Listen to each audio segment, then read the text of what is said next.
Hello, everybody. This is Coresair Mack, president of the Illinois Mental Health Counselors Association. And today I am joined by our very own special guest, Kevin Smerko. How are you doing today, Kevin? Very good course there. All right, perfect. So, for those that don't know, Kevin and I, we have a little bit of a background together. We both worked at Rosecrance together before I left, and he did a lot of amazing work there. And I'm pretty sure he's doing a lot of amazing work at his current place of employment. But I know that we're not here for that. We're here to learn more about you, Kevin, learn about what you're all about. Because all your fans want to know, how did you become interested in counseling?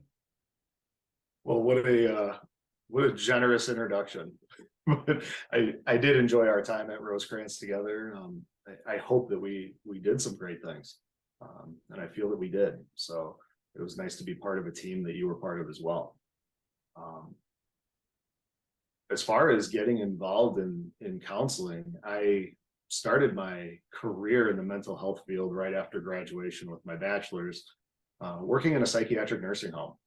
I worked for an organization whose goal was to help people move from the nursing home setting into more of an independent life. So getting connected with housing programs, stabilizing on medications, and learning some life skills. I I found while I was there that a lot of what I was doing was motivational interviewing, and it was a skill that I just leaned heavily into. And as I was thinking about it, continuing my career and where I wanted to go, I was noticing that that was something that I was doing a lot of already. And it was so closely related to counseling that it just felt like a natural fit to continue my education in the counseling field. All right, perfect. I did not know that about you. Nursing home back into more independent living. That must have been a real challenge, I bet. There were challenging days and some very rewarding days. And, as you know, in my time at Rosecrance, I managed some housing and homeless programs. And I was actually fortunate enough to reconnect with some clients that we had from the nursing home setting who had moved out and were living in the Rosecrance housing programs. So to be able to see them having some long-term success was really rewarding. All right, very nice. Full circle. I like it. I love to hear it. All right, so I know you spoke a little bit about this already, but what schools did you go to for your undergrad and your graduate degree programs? I went to Loras College for my undergrad. That's in Dubuque, Iowa. I was fortunate enough to play soccer while I was there, and eventually my coach pulled me into his office, said, "Hey, you have to graduate at some point." we, and we took a look, and I was excelling in my psychology classes, and without having any great direction at the time, um, it made sense. Why not do what I'm good at or what I appear to be good at? Um, so went that route. Worked for about 4 years before I started working on my master's, and I did that in Alamosa, Colorado. That's Adams State University down there. It's kind of center of the state, southern border. So a nice little town.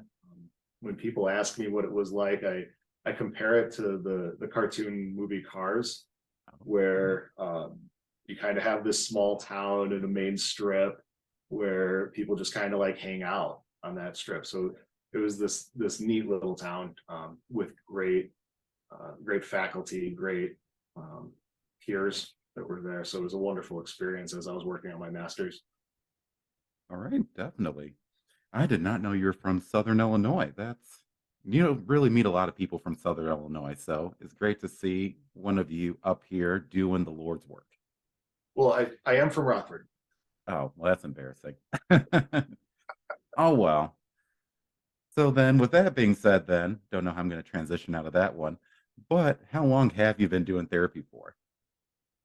I earned my master's in 2012, and I've pretty much been doing therapy since then. I was able to do my internship at a small private college, and just kind of always stayed connected regardless of what I was doing in life. Um, I was able to at least volunteer if I wasn't on staff as a therapist or a counselor. All right, perfect. So then, with that being said, I know you spoke a little bit about this before, but What places did you work starting off in your profession, and what did you learn as a result from working at those places? Yeah, I've been quite a few. I mentioned I was in the nursing home setting. The organization I worked for kind of, I'm not going to do it justice in the way I describe it, but kind of rented space in the nursing home. We didn't serve every patient there. We kind of had a targeted caseload of individuals who would be likely to benefit from our services. I learned a lot about Medicaid. I learned a lot about time management as far as being able to support somebody while getting the administrative side of the job done, as far as paperwork and notes, and um, learning a lot of that, how I was going to be able to keep up with what would be beneficial for people. When I was working on my master's, I did my internship at Beloit College. Their services were provided through a local hospital who service their health center and counseling center. So I was able to do my internship there. I had a great supervisor. Uh, Laura really kind of helped me be comfortable with the fact that my style is a little more casual, and was able to help it feel natural. So I was fortunate to have that, and there were some other therapists there that were very beneficial to be able to have. And then being part of the hospital, I got to go to some of the meetings with the regular hospital staff, which included psychiatrists and psychologists, and really being able to bounce ideas off of people who have been in the field for a long time. So I was able to learn a lot just about different approaches, things that might help something move along a little bit quicker, and maybe some background that I didn't have. So being able to have that was very useful. From Beloit, I ended up at Rockford University, and I was there as a soccer coach. Was able to spend some time in their counseling center as well, and that was a great experience. Both the college settings, I learned a lot about boundaries, a lot about creating good, healthy boundaries with the client base. The neat thing about small schools was we were available. Staff was available for the students, and some students had trouble identifying those boundaries. So I felt that that was a very good lesson to learn early on in a career, and one that has stuck with me, of being able to set good, healthy boundaries right away with patients and clients. From Rockford University, I went to Rosecrans, and at Rosecrans, I was a counselor for about a year, just under a year, before I moved into the homeless and housing program. That position changed several times, but it was always kind of the same thing. And again, got to learn a lot of things from a lot of great people. The nice thing about the center we had at Rosecrans were there were great therapists that were just down the hall from me that I could bounce ideas out, you being one of them. And then a great supervisor. You interviewed her earlier. Her interview was great to listen to. Colleen was a great supervisor for me to have there, to be able to identify maybe some patients that I hadn't worked with what they were working through before. And Colleen did a great job helping me gather some of my skills that I had and maybe wasn't sure how to use all the way, to help those individuals move along more quickly, which has been something that I've had a focus on in my therapeutic approach of trying to get kind of a brief form of therapy. So I've been lucky to have those supervisors and to learn from the staff around me. All right, perfect. So, as you mentioned, right, you were going from place to place, getting a lot of different knowledge, experience, wisdom, and all that fun stuff. But eventually, you landed at the Advanced Psychiatry of Elgin. So, what led you to work at the Advanced Psychiatry of Elgin? One of my goals has, as I completed my education was to go into private practice. And with COVID and some of the opportunities that came along with challenges that came up, it was nice to be able to say, all right, now's the time. And there's a need out there. So decided to open a private practice and contracted with Advanced Psychiatry. I was lucky enough to know the practice manager. So she had invited us, me and my wife, down to come and see the practice and just kind of get a feel for it to see if it might be a good fit. And after being able to walk through it, meet some of the staff, see how they run things, it seemed like a great fit. And I was able to sit down with Dr. Mack, who owns the practice, and talk with her a little bit about some of what they do and some of her visions for the future. And I felt very comfortable knowing that they have a goal to be on the front end of therapeutic approaches. So I'm surrounded by other people who continue to want to improve what they're doing. All right, perfect. Well, if anybody from there is watching, give this man a raise because he just talked you all up. Right? So It knock is on a, everything, fingers crossed. it is a great place. And the being able to be part of a group practice like that offers a lot of benefits, and one of them is the front desk. Our front desk ladies are awesome. Mhm. All right, perfect. So then, with that being said, now that you're working there, are there any projects that you're working on that you would want people to know about? I'm excited for Medicare reimbursement to be coming around next year. Uh, I'm assuming that everything I've read is still accurate. So um, I'm kind of preparing for that. I do tend to see some older patients, and oftentimes what's being talked about relates to retirement, relates to maybe some of those issues we run into as we get older and life starts to change. So some of what I've been looking at is improving the services that can be provided for those older age groups that might be on Medicare, um, and as well as a chronic pain group. I think many of our individuals who are looking for some support have some chronic pain. So kind of taking a little bit from a pain group that I've been part of before, and kind of revamping it and putting some new evidence-based practices in place to include in that. Advanced psychiatry will likely be a place that is held in the future. Right, perfect. Right, sounds good. So, if anybody has any referrals, send them their way. All right, perfect. And yes, I am very excited that Medicare is going to finally be able to be reimbursed starting January 1st, 2024. Yep, we see a lot of individuals on the wait list that are waiting to get connected, and Medicare was holding it back. So I think this is a really smart move to help a lot of people that would otherwise be underserved. Oh, yeah, definitely, 100%. So, I know we've been talking about a lot of counseling stuff, but people want to get to know the real you, Kevin, the Kevin underneath the counselor. So, I've been doing my research. I've been looking some stuff up about you. I'm not going to lie. And I found some really interesting things. So, I think one of the things you already mentioned was you being a soccer coach. So, what was that process that led you to be the head women's soccer coach at Rockford University? It kind of was a natural progression of things. I was fortunate enough during my internship to be an assistant soccer coach at Beloit College.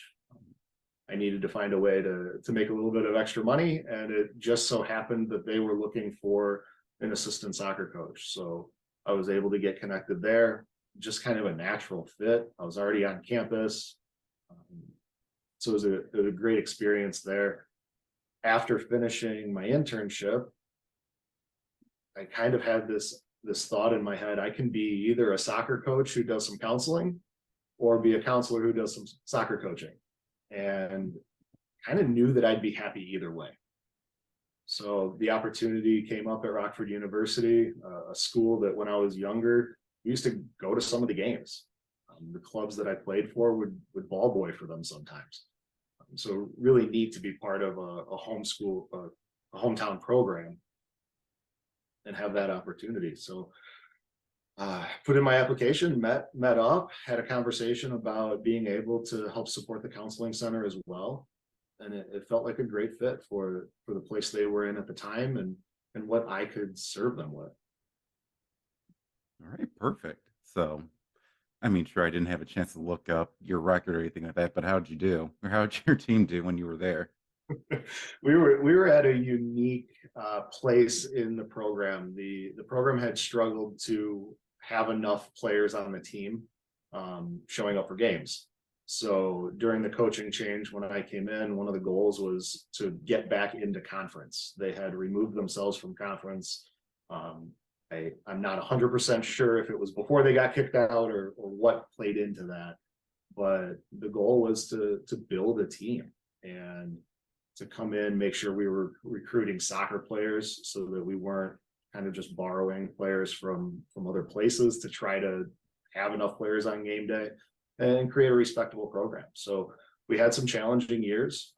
We had some small teams, but by the time I stepped away from that program, we had 17 actual soccer players that were in there and dedicated to the sport. So I feel like it was a success. The record was a challenging record. We had a lot of opportunities for growth and fewer opportunities to celebrate, but I think we built good culture, and that was one of the goals that we had. Oh yeah, definitely. Building good culture, especially around a sports team, is very important because that just shows the time, effort, and dedication that those players and even you as the coaches had to the profession and the sport. But speaking of that, there's another thing about you that I found out when I was doing my research.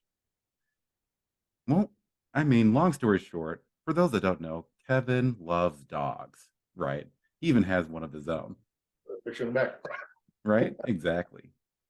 But I found out that you are actually a dog part shuttle chauffeur. I don't even know if I'm saying that correctly.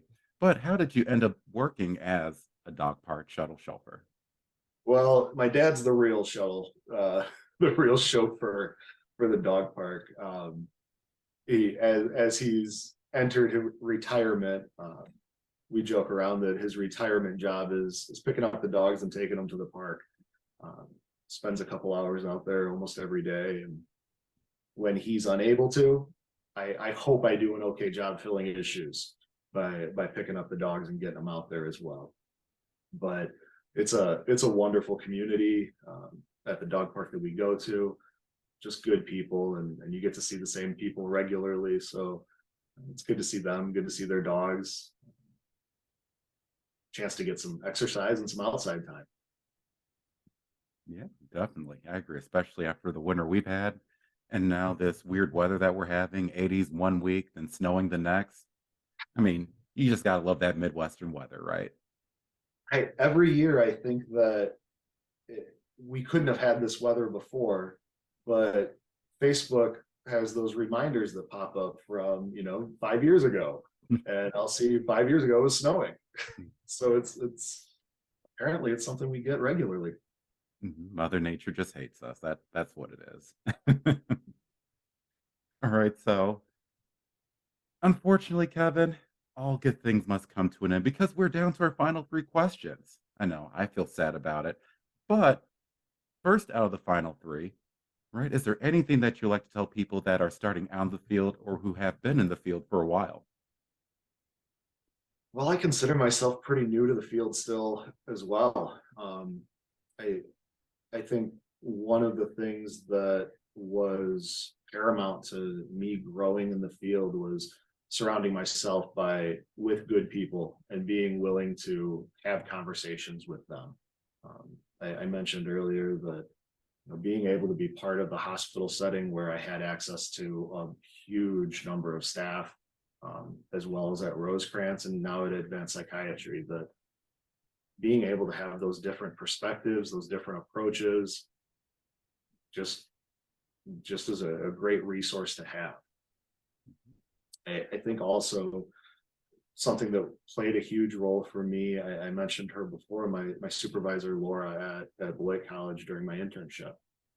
To find a supervisor that you really match with, I felt that she was able to help me grow in my way, and it didn't force me into a cookie cutter version of therapy. It didn't have to be her version of therapy. Um, and I think that really helped me be confident, and move forward. And quite honestly, I felt that my experience in my internship was something that other students in the classes that I was in at the time didn't get to experience. So I was very grateful for what I had. All right, perfect. Thank you for sharing that.